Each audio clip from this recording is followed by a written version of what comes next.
Comments on light on the path to. Before the ear can hear, it must have lost its sensitiveness. The first 4 rules of light on the path are, undoubtedly, curious though the statement may seem, the most important in the whole book, save one only. Why they are so important is that they contain the vital law, the very creative essence of the astral man, and it is only in the astral, or self-illuminated, consciousness that the rules which follow them have any living meaning. Once attain to the use of the astral senses and it becomes a matter of course that one commences to use them, and the later rules are but guidance in their use. When I speak like this I mean, naturally, that the first 4 rules are the ones which are of importance and interest to those who read them in print upon a page. When they are engraved on a man's heart and on his life, unmistakably then the other rules become not merely interesting, or extraordinary, metaphysical statements, but actual facts in life which have to be grasped and experienced. The 4 rules stand written in the great chamber of every actual lodge of a living brotherhood. Whether the man is about to sell his soul to the devil,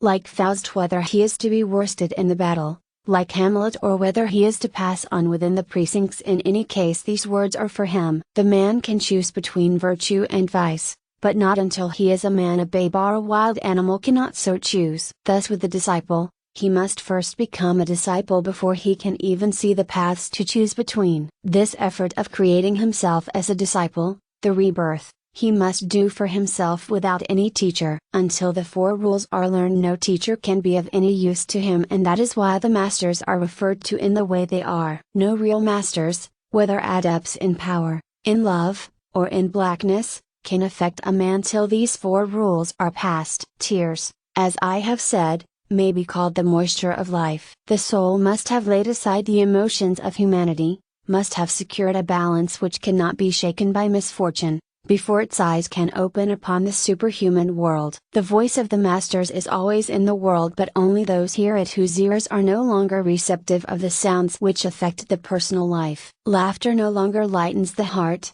anger may no longer enrage it, tender words bring it no balm. For that within, to which the ears are as an outer gateway, is an unshaken place of peace in itself which no person can disturb. As the eyes are the windows of the soul, so are the ears its gateways or doors. Through them comes knowledge of the confusion of the world. The great ones who have conquered life, who have become more than disciples, stand at peace and undisturbed amid the vibration and kaleidoscopic movement of humanity. They hold within themselves a certain knowledge, as well as a perfect peace, and thus they are not roused or excited by the partial and erroneous fragments of information which are brought to their ears by the changing voices of those around them. When I speak of knowledge, I mean intuitive knowledge. This certain information can never be obtained by hard work, or by experiment, for these methods are only applicable to matter, and matter is in itself a perfectly uncertain substance, continually affected by change. The most absolute and universal laws of natural and physical life,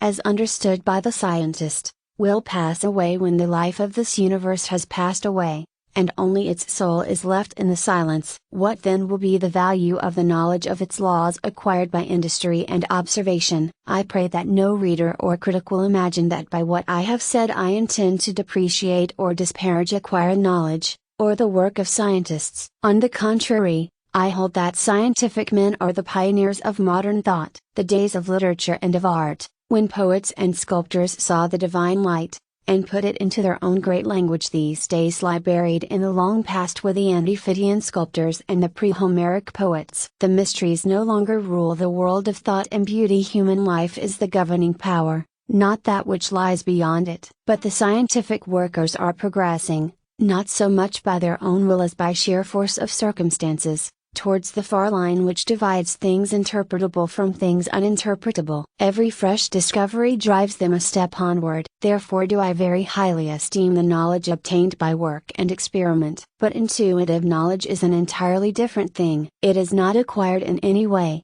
but is, so to speak, a faculty of the soul, not the animal soul, that which becomes a ghost after death, when lust or liking or the memory of ill deeds holds it to the neighborhood of human beings, but the divine soul which animates all the external forms of the individualized being. This is, of course, a faculty which indwells in that soul, which is inherent. The would-be disciple has to arouse himself to the consciousness of it by a fierce and resolute and indomitable effort of will. I use the word indomitable for a special reason. Only he who is untamable, who cannot be dominated, who knows he has to play the Lord over men, over facts, over all things save his own divinity, can arouse this faculty. With faith all things are possible. The skeptical laugh at faith and pride themselves on its absence from their own minds. The truth is that faith is a great engine, an enormous power, which in fact can accomplish all things. For it is the covenant or engagement between man's divine part and his lesser self. The use of this engine is quite necessary in order to obtain intuitive knowledge, for unless a man believes such knowledge exists within himself, how can he claim and use it? Without, he is more helpless than any driftwood or wreckage on the great tides of the ocean. They are cast hither and thither. Indeed, so may a man be by the chances of fortune, but such adventures are purely external and of very small account. A slave may be dragged through the streets and chains,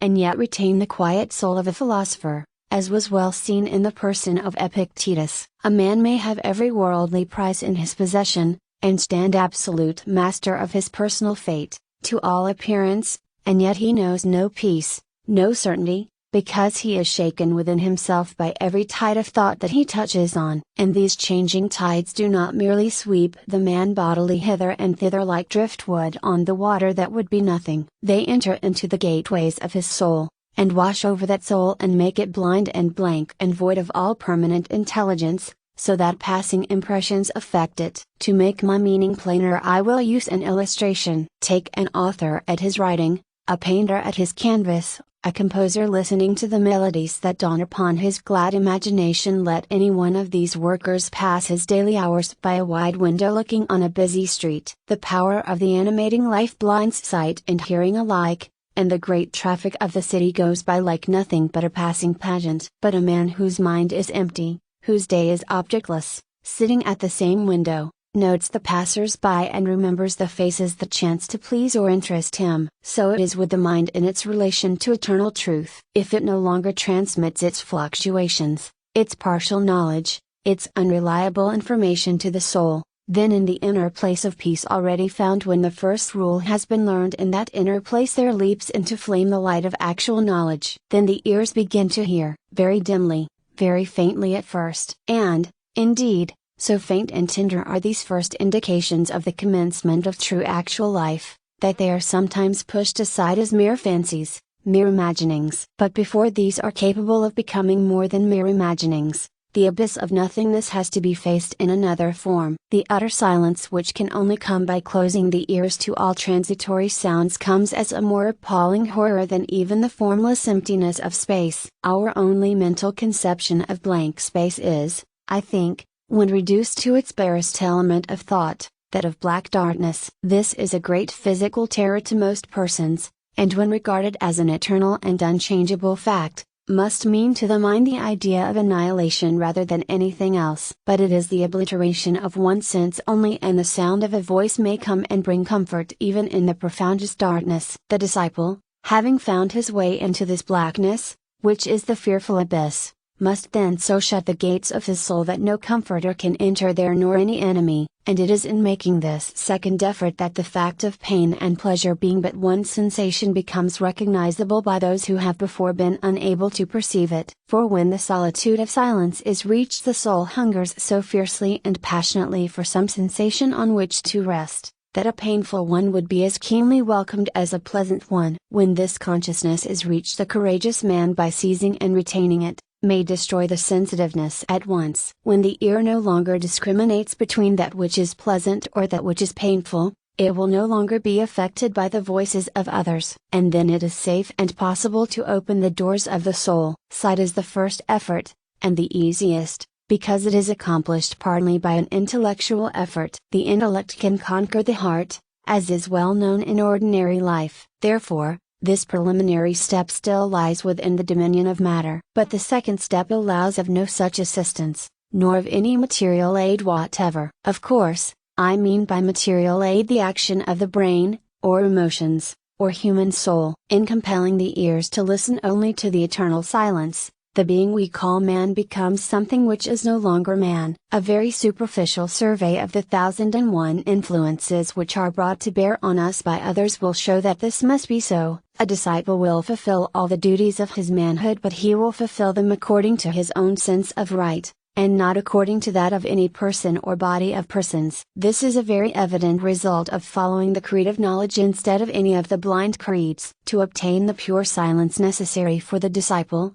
the heart and emotions, the brain and its intellectualisms, have to be put aside. Both are but mechanisms, which will perish with the span of man's life. It is the essence beyond, that which is the motive power, and makes man live, that is now compelled to rouse itself and act. Now is the greatest hour of danger. In the first trial men go mad with fear of this first trial. Bulwer Lytton wrote. No novelist has followed to the second trial, though some of the poets have. Its subtlety and great danger lies in the fact that in the measure of a man's strength is the measure of his chance of passing beyond it or coping with it at all. If he has power enough to awaken that unaccustomed part of himself, the supreme essence, then has he power to lift the gates of gold, then is he the true alchemist, in possession of the elixir of life. It is at this point of experience that the occultist becomes separated from all other men and enters onto a life which is his own, onto the path of individual accomplishment instead of mere obedience to the genii which rule our earth. This raising of himself into an individual power does in reality identify him with the nobler forces of life and make him one with them, for they stand beyond the powers of this earth and the laws of this universe. Here lies man's only hope of success in the great effort to leap right away from his present standpoint to his next and at once become an intrinsic part of the divine power as he has been an intrinsic part of the intellectual power,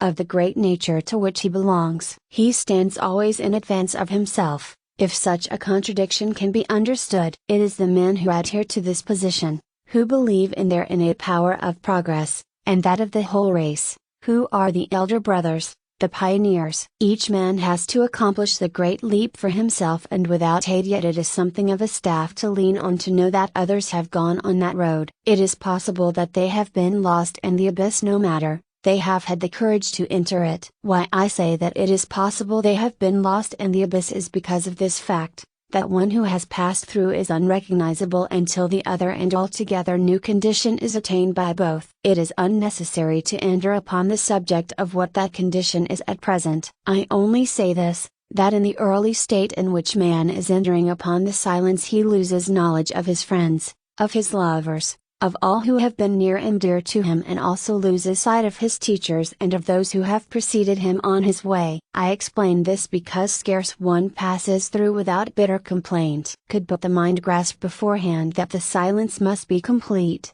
surely this complaint need not arise as a hindrance on the path. Your teacher, or your predecessor may hold your hand in his, and give you the utmost sympathy the human heart is capable of. But when the silence and the darkness comes, you lose all knowledge of him. You are alone and he cannot help you, not because his power is gone, but because you have invoked your great enemy. By your great enemy, I mean yourself. If you have the power to face your own soul in the darkness and silence, you will have conquered the physical or animal self which dwells in sensation only. This statement, I feel, will appear involved, but in reality it is quite simple. Man, when he has reached his fruition, and civilization is at its height, stands between two fires. Could he but claim his great inheritance, the encumbrance of the mere animal life would fall away from him without difficulty. But he does not do this, and so the races of men flower and then droop and die and decay off the face of the earth, however splendid the bloom may have been. And it is left to the individual to make this great effort, to refuse to be terrified by his greater nature, to refuse to be drawn back by his lesser or more material self. Every individual who accomplishes this is a great redeemer of the race. He may not blazon forth his deeds, he may dwell in secret and silence, but it is a fact that he forms a link between man and his divine part, between the known and the unknown, between the stir of the marketplace and the stillness of the snow-capped Himalayas. He has not to go about among men in order to form this link in the astral. He is that link, and this fact makes him a being of another order from the rest of mankind. Even so, early on the road towards knowledge, when he has but taken the second step, he finds his footing more certain, and becomes conscious that he is a recognized part of a whole. This is one of the contradictions in life which occur so constantly that they afford fuel to the fiction writer. The occultist finds them become much more marked as he endeavors to live the life he has chosen. As he retreats within himself and becomes self-dependent, he finds himself more definitely becoming part of a great tide of definite thought and feeling. When he has learned lesson 1, conquered the hunger of the heart, and refused to live on the love of others, he finds himself more capable of inspiring love. As he flings life away, it comes to him in a new form and with a new meaning. The world has always been a place with many contradictions in it. To the man, when he becomes a disciple, he finds life is describable as a series of paradoxes. This is a fact in nature, and the reason for it is intelligible enough. Man's soul dwells like a star apart, even that of the vilest among us, while his consciousness is under the law of vibratory and sensuous life. This alone is enough to cause those complications of character which are the material for the novelist. Every man is a mystery, to friend and enemy alike, and to himself. His motives are often undiscoverable, and he cannot probe to them or know why he does this or that. The disciple's effort is that of awakening consciousness in this starry part of himself, where his power and divinity lie sleeping. As this consciousness becomes awakened, the contradictions in the man himself become more marked than ever, and so do the paradoxes which he lives through. For, of course, man creates his own life, and adventures are to the adventurous is one of those wise proverbs which are drawn from actual fact, and cover the whole area of human experience. Pressure on the divine part of man reacts upon the animal part. As the silent soul awakes, it makes the ordinary life of the man more purposeful, more vital, more real, and responsible. To keep to the two instances already mentioned, the occultist who has withdrawn into his own citadel has found his strength immediately he becomes aware of the demands of duty upon him. He does not obtain his strength by his own right, but because he is a part of the whole, and as soon as he is safe from the vibration of life and can stand unshaken, the outer world cries out to him to come and labor in it. So with the heart, when it no longer wishes to take, it is called upon to give abundantly. Light on the Path has been called a book of paradoxes, and very justly. What else could it be, when it deals with the actual personal experience of the disciple? To have acquired the astral senses of sight and hearing, or in other words to have attained perception and opened the doors of the soul, are gigantic tasks and may take the sacrifice of many successive incarnations. And yet when the will has reached its strength, the whole miracle may be worked in a second of time. Then is the disciple the servant of time no longer. These two first steps are negative, that is to say, they imply a retreat from a present condition of things rather than advance towards another. The two next are active, implying the advance into another state of being.